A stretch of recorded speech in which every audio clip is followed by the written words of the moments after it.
Today, we will be looking at Dave, a common Scouser, who has just graduated from Bootle University with a Bachelor Honours degree in sound production. Alright there, I'm Dave. I just did a course in production and that. Dave is now weighing up his options, now that he's finished his course, and decides to go and see his dad, the famous 80s producer, Gary. Alright Dad, need to know some stuff about getting money, being a producer and that. How'd it work back in your day? Well, sit down lad, and let me tell you about producer agreements. The first thing you've got to do, you've got to protect your own ass. You've got to get a production agreement so the record company can't not pay you later or rework your demos and that. See, the record label pays the recording costs, so you've got to give them an assignment of ownership in the sound recording copyright. Is that just you, yeah? Nah, the artist has to do this as well. The producer agreement with the label will say that the producer has to make the recordings dead boss.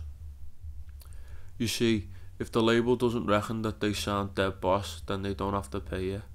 That shit, that innit, Dad? Yeah, proper lad. How much dough do they give you? You get paid a bit up front, that's called an advance. Then they'll give you money per master recording, and you get royalties from the sale of the record as well.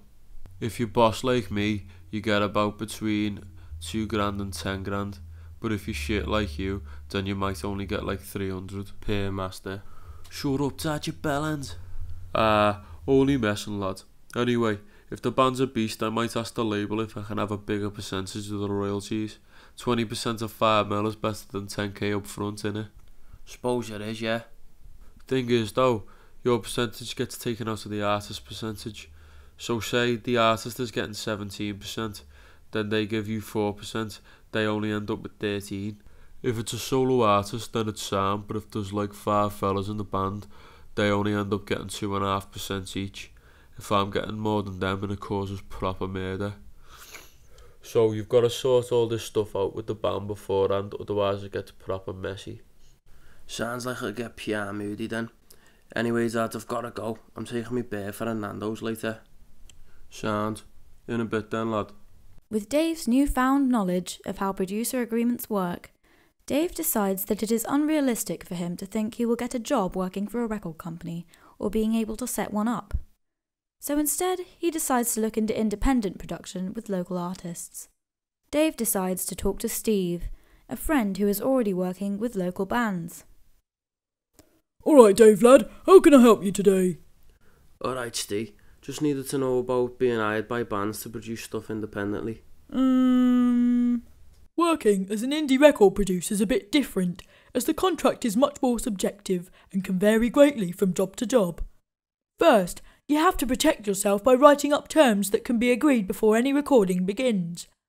For example, you may want to put in place a term that promises you a percentage of the copyrights in the song itself if the band or artist should go on to be signed by a major record label and re-record the track.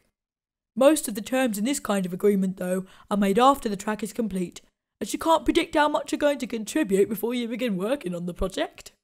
I would recommend initially paying for the recording studio instead of letting the band do it, as it usually means you have the rights to the sound recording. Although, joint ownership is starting to become much more popular, and so there is a lot of negotiation involved. Alright Steve, thanks for that anyway. See you later. Fucking hell, that Steve can't have talk, can he? Can't get a word in. Fucking telling you lad, he can talk for England, him.